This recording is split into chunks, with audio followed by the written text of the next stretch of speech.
C'est des choses qu'on connaît, je vais vous les redire, qui nous permettra d'avancer un petit peu. Après, on fait une petite pause. Avant de rentrer dans l'organisation globale des séphirotes et de l'arbre de vie, que l'ensemble de l'organisation est basé sur 4 mondes.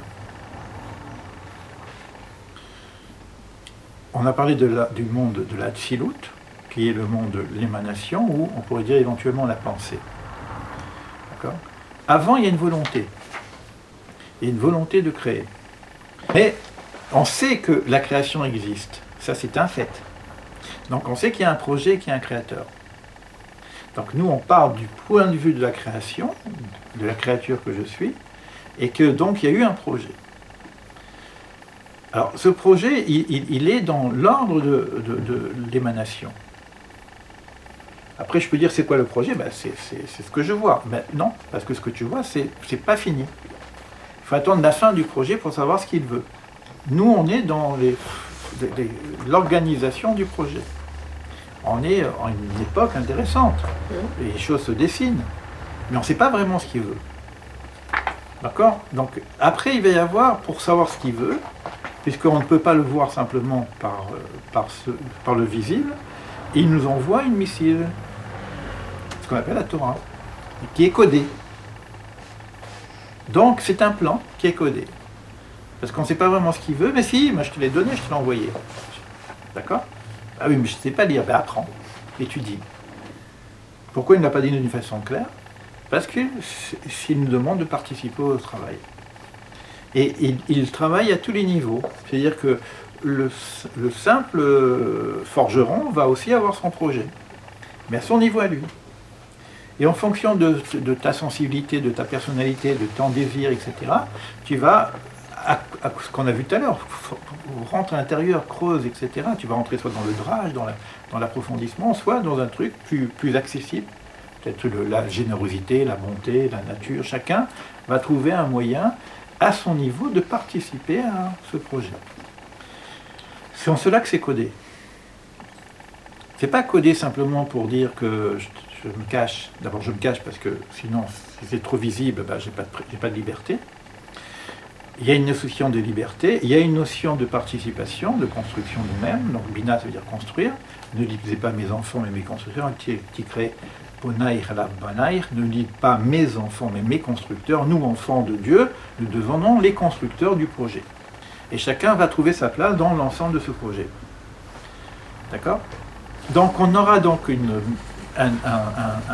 un monde qu'on appellera le monde de la Beria, et qui est le monde de la missive, du plan du projet. Donc, ce qui était dans la pensée va s'exprimer par une parole qui va devenir la parole qu'on appelle Torah. Et à l'intérieur de cette Torah, il va y avoir une possibilité d'approfondissement, et il va y avoir donc les élémentaux, les bases, qu'on appelle Yetzira, donc le monde de la formation, pour arriver au monde de l'action que nous sommes, puisque nous sommes, nous, dans le monde de l'action, dans l'agir. D'accord?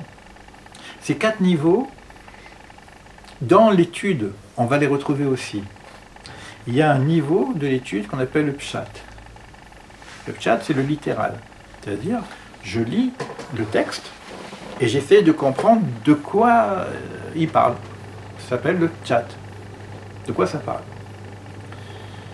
Donc, c'est une interprétation simple de l'écriture, mais pas tout à fait simple. Parce que pshat, ça veut dire simple. Et pas tout à fait simple, parce que pour savoir de quoi il parle, il faut savoir aussi que le langage est aussi métaphoré. Quand il dit « je suis comme un pélican dans le désert », il n'est pas en train de dire qu'il est un pélican. Il est en train de dire que ce que fait le pélican dans le désert, il y a un rapport entre le souffle divin et l'image du pélican. C'est comme signifier, signifiant. Alors, signifier, signifiant. Mais c'est-à-dire que le pshat, c'est embêtant parce que souvent on dit qu'il y a le pshat, et après il y a le remez, qui vient d'expliquer de quoi il s'agit au niveau de la métaphore. Or, le pshat, quand tu lis des textes, par exemple, le serpent qui parle, ou l'arbre, est-ce que l'arbre c'est un arbre? l'arbre de la connaissance du bien, l'arbre de vie. Est-ce que ce sont des arbres? Je lis arbre. Alors, le pshat, c'est quoi? Arbre. Alors, c'est quoi un arbre? Alors, on a bien vu que dans le texte de la création, juste après, il n'y a pas d'arbre, puisqu'il n'y avait pas d'homme. Alors que l'arbre a été créé. Après, il n'y a plus d'arbre. Alors, c'est quoi l'arbre dont on parle au niveau de la création? Après, c'est quoi l'arbre dont on parle au niveau de Yetzira? Est-ce que ce sont les arbres que nous connaissons? Ou est-ce que c'est autre chose? C'est le principe de l'arbre. De quoi parle le pshat? Vous voyez, quand je dis le pshat, c'est pas évident. Parce que c'est pour ça qu'il faut remettre les choses à leur place. C'est quoi un arbre? J'avais une traduction du mot arbre qui était intéressante là.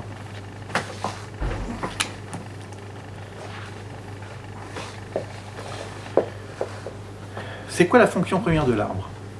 C'est de donner des fruits. Donner des fruits, oui. Sa tête, elle est où?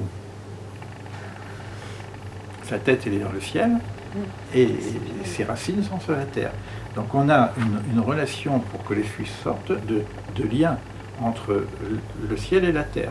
Ça puise les minéraux de la terre, et l'eau, etc.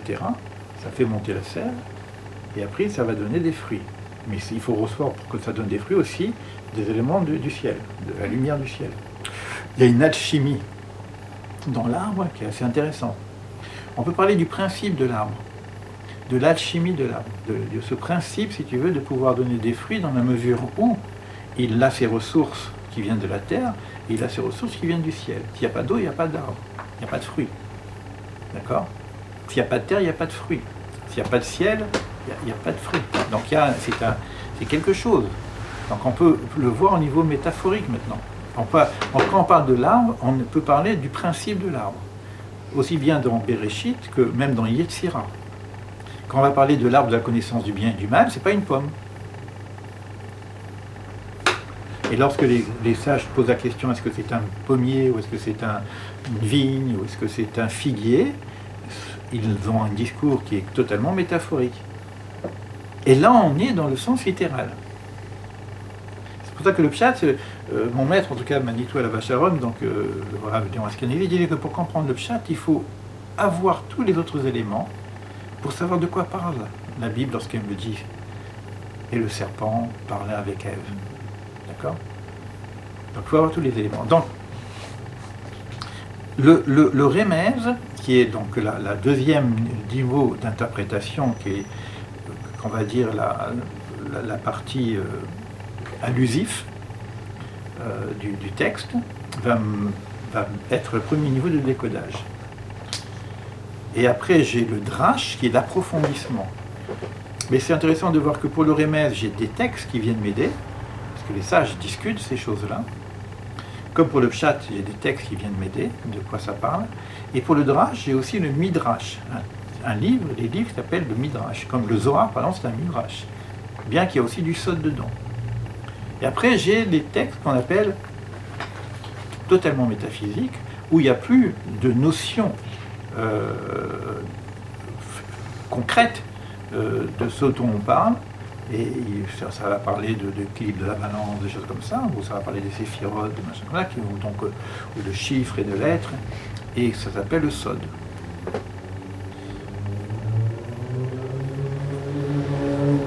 Alors cette notion de 4, on va le retrouver tout à l'heure dans l'âme de séphirotes, il faut bien l'intégrer, on va le retrouver aussi dans la structure humaine, au niveau par exemple de son organisation, au niveau de son âme. Il y a le nefesh, qui est le côté le plus de l'âme vitale, on va dire, qui est en relation avec le corps, avec les sentiments, les impulsions, les désirs. C'est les mondes de l'émotion. L'émotion, donc tout ce qui est en rapport avec l'humain pur et brut, quoi, dans sa nature. C'est une nature humaine, mais qui est très proche du corps. C'est tout la psychosomatique, c'est le nefesh et le corps. Alors on peut avoir un nefesh très subtil, mais on peut avoir un nefesh très grossier. C'est l'instinct, c'est la pulsion, et on a un niveau supérieur qui s'appelle le ruach, donc c'est l'esprit. Et le ruach, l'esprit, bon, le vent. C'est le même, C'est le même mot, vent Oui, oui, c'est le et même mot. les Oui, oui. Et c'est le même mot qu'on a utilisé tout à l'heure. Pardon, roi. C'est le même mot qu'on a utilisé tout à l'heure. Alors c'est important d'entendre, de bien classer ces choses-là parce qu'on va retrouver dans l'organisation des séphirotes après. Quand on va rentrer dans la des vies, dans le détail, parce qu'on va rentrer dans le détail, je vais vous donner des petits dessins, etc. On va essayer de comprendre chaque chose. Ça peut être une véritable médecine de l'âme. Vraiment, si j'arrive à observer, dans le visage, on peut voir les séphirotes. C'est l'endroit le plus clair. Pour un sage, c'est plus dans le visage, dans le rayonnement du visage, qu'on voit où on en est avec nos séphirotes, plutôt que dans le corps. Donc, Rouach, c'est un niveau qui est... C'est très élevé, Rouach aussi. Mais il y a aussi un Rouach très, très, très simple, comme le mental, la philosophie, la réflexion, l'intellect. D'accord ? Mais on a aussi un Rouach à Kodesh. Kodesh, c'est sacré. Donc on a aussi ce qu'on dit, Rouach à Kodesh, traduction littérale, Esprit Saint. Oui, mais tu as dit aussi Kodesh, c'est séparé. Séparé. C'est pour ça que le Kodesh, il est beaucoup plus... le mot Kodesh veut séparer. Donc c'est-à-dire, quand je dis Esprit Saint, c'est-à-dire Esprit séparé, c'est un niveau assez élevé. C'est à la limite, c'est presque le soi. Et si cette spiritualité, mon soi, il s'affine, il se rapproche de plus en plus vers le divin, il se sépare de mon moi, quelque part. C'est-à-dire que je ne vais plus fonctionner avec ma matière brute, je vais commencer à fonctionner avec mon intelligence spirituelle. Mais c'est intelligence aussi. D'accord ? Et au-dessus, donc, il y a quelque chose qui est beaucoup plus collectif, qui s'appelle Neshama, qui est plus divin, plus particule divine. La Neshama, elle est toujours pure. Elle ne peut pas être détériorée. Ce sont des particules qui existent. Je dis particules pour dire parce que parfois on ne sait pas exactement si on a une Neshama ou non. La question se pose, c'est-à-dire qu'il y a très peu de gens qui ont une Neshama entière, qui représente une collectivité en eux-mêmes. Parce que la Neshama, c'est quelque chose de collectif souvent. Donc souvent, il y a des liens comme ça entre les rouards, c'est que les gens, ils ont ce qu'on appelle un égrégore dans le Tzana, c'est-à-dire qu'on a une âme collective. Mais c'est une âme collective qui est dirigée par le divin. Quand je suis par exemple dans la réparation personnelle, ce qu'on appelle le tikkun pratit, je suis au niveau de mon rouar. Mais lorsque je suis choisi par les forces supérieures pour que je participe à une réparation universelle, je suis pris par une force supérieure qui est de l'ordre de la Neshama. C'est-à-dire que je suis allié parce que j'ai fait un certain travail, je ne sais pas lequel, etc. Je ne suis pas conscient tout à fait, des fois je suis choisi, je ne sais pas pourquoi, pour qu'on me propose de faire un certain travail, et puis finalement je crois que c'est moi qui veux le faire, parce que j'ai envie de le faire, et puis finalement je crois choisir, mais ce n'est pas moi qui ai choisi. Quelque part, j'ai abandonné mon libre arbitre pour que je sois choisi et pris par un courant de pensée qui fait que j'ai envie de faire des choses, mais finalement c'est choisi par au-dessus. Et je vais participer à un travail collectif, qu'on appelle le Neshama. Au-dessus encore, c'est encore plus collectif, ça s'appelle Chaya. Chaya, c'est la vie. Alors, c'est au-dessus, mais c'est encore plus universel. Autant Neshama, par exemple, c'est universel, c'est collectif plutôt. Collectif au niveau de l'humain, mais Chaya, c'est le vivant. Donc le vivant, et cet influx du vivant, il va toucher toute matière vivante. Et donc même les animaux et les plantes sont animés par le Chaya. Mais rien qui ne soit pas vivant, en fait, au bout du compte. La création entière, c'est-à-dire que c'est le divin en tout, en toute chose. Mais il n'y a pas de conscience de ce niveau-là. J'ai pas conscience du sang qui circule dans mon corps et qui répare la vie. Quand il y a un problème de cellules qui ne vont pas, il y a d'autres choses qui viennent et ça s'arrange tout seul. C'est le vivant en moi, c'est l'influx divin qui... C'est pour ça que cet influx divin, elle est gratuite. Elle est donnée aussi bien à Saint qu'au sage. Et on dit que le Saint, lorsqu'il utilise sa main pour faire un crime, il utilise cette énergie divine, quelque part, parce qu'il est vivant. C'est le vivant en toute chose.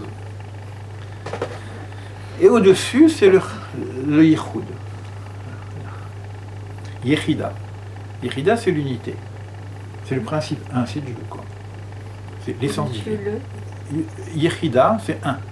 C'est le Yud Kevaske, c'est le Yichud, c'est l'unité.